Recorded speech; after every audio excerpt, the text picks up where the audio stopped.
بسم اللہ الرحمن الرحیم۔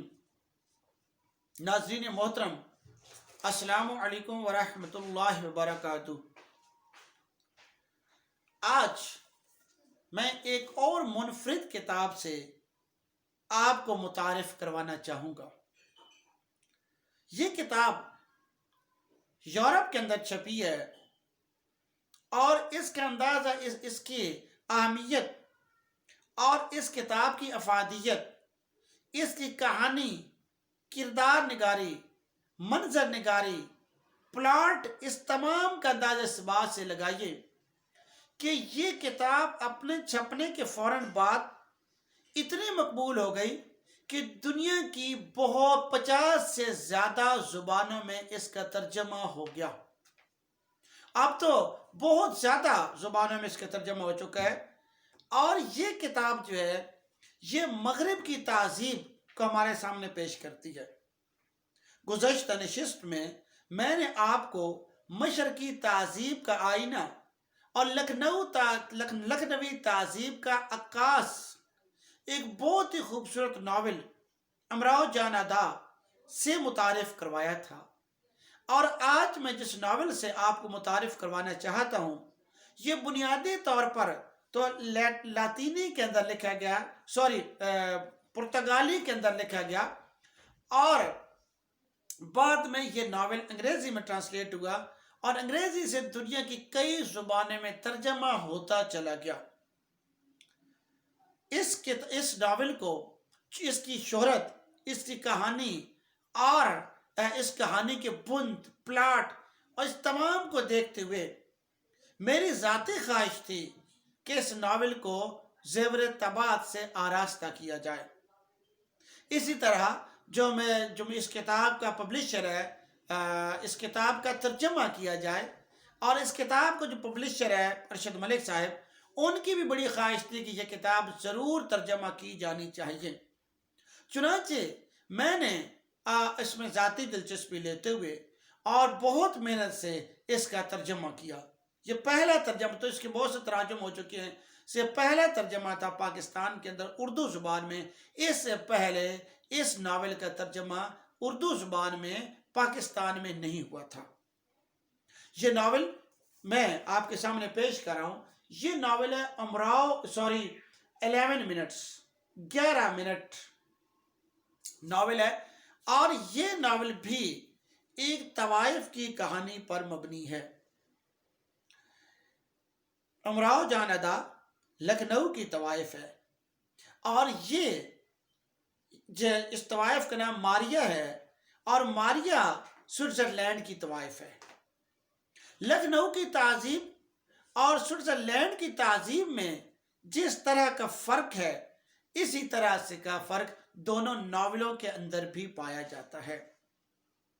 جس طرح امیراً امراؤ جان ادا بننے پر مجبور ہوئی، حالات نے اسے اس مقام پر پہنچا دیا تھا، اسی طرح ماریا بھی کچھ اور ایمبیشنز لے کر پہنچتی ہے سوئٹزرلینڈ، لیکن حالات نے اسے طوائف بننے پر مجبور کر دیا۔ دونوں کے اندر تہذیب جھلکتی ہے۔ امراؤ جان ادا کے اندر اگر لکھنؤ کی تہذیب ہے، تو اس ناول یعنی 11 منٹس کے اندر یورپ کی اور بالخصوص برازیل اور پھر سوئٹزرلینڈ کی تہذیب جھلکتی ہے۔ اس کے مصنف پاولو کویلو ہیں، جن سے میں نے آپ کو ایک اور ناول، ایک دو اور کتابوں کے اندر بھی میں نے آپ کا تعارف کروایا تھا، جو دنیا کے بیسٹ سیلر ہیں، اور ان کی تحریر کی بھی ایک اپنی شان ہوتی ہے، اور ان کی کتابوں میں الکیمسٹ کے علاوہ برائیڈا اور پھر 11 منٹس شہرت کی بلندیوں پر پہنچے ہیں۔ اور یہ ایک ایسی کتاب ہے کہ جس کو پڑھنے سے آپ کو نہ صرف اپنی ایک نئی تہذیب سے متعارف کروایا جاتا ہے، بلکہ آپ کو یہ بتایا جاتا ہے کہ ایک لڑکی جو برازیل سے نکلتی ہے، سوئٹزرلینڈ پہنچتی ہے، جسے دنیا کا کچھ پتہ نہیں ہے، وہ دنیا کا ایک انتہائی خطرناک پیشہ، یہ پروسٹیوشن، اس کو سلیکٹ کرنے پر مجبور کر دی جاتی ہے۔ لیکن یہ ایک بہت ہی ایمبیشیس لڑکی ہے جو آخری وقت تک بھی اپنا اصل مقصد جو گھر سے نکلتے وقت اس نے اپنایا تھا، جس کے لیے وہ گھر سے نکلی تھی، اس کو نہیں بھولتی ہے۔ اور جب وہ مقصد پورا ہو جاتا ہے تو آخر کار وہ عین شباب کے اندر اور اس وقت جب کہ اس کی شہرت بہت زیادہ ہو چکی ہوتی ہے، وہ اس پیشے کو خیر آباد کہہ دیتی ہے۔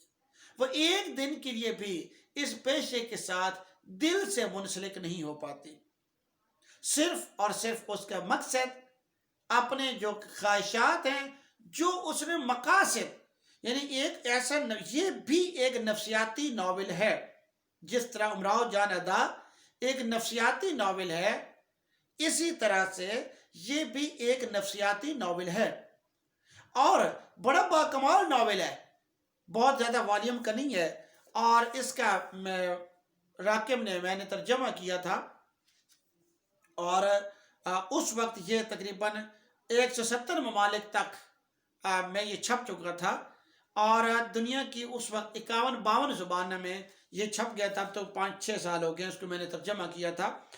رومیل ہاؤس آف پبلیکیشنز نے اسے زیور طباعت سے آراستہ کیا، اور اس کی میں آپ کو میں اس کا بتاؤں کہ یہ بہت ہی خوبصورت ناول ہے، اور آپ کو یہ ناول ضرور پڑھنا چاہیے۔ اگر آپ اس ناول کے بھلے انگریزی میں پڑھیں، بھلے اردو کے اندر اس کا ترجمہ پڑھیں، اگر آپ نے یہ نہیں پڑھا تو سمجھ لیجئے کہ آپ ایک انتہائی اہم کتاب سے محروم ہو گئے۔ ناظرین محترم، امید ہے کہ آپ کو یہ کتاب پسند آئے گی۔ دعا ہے کہ اللہ تعالیٰ آپ کو اپنے حفظ و امان میں رکھے۔ اللہ حافظ الناصر۔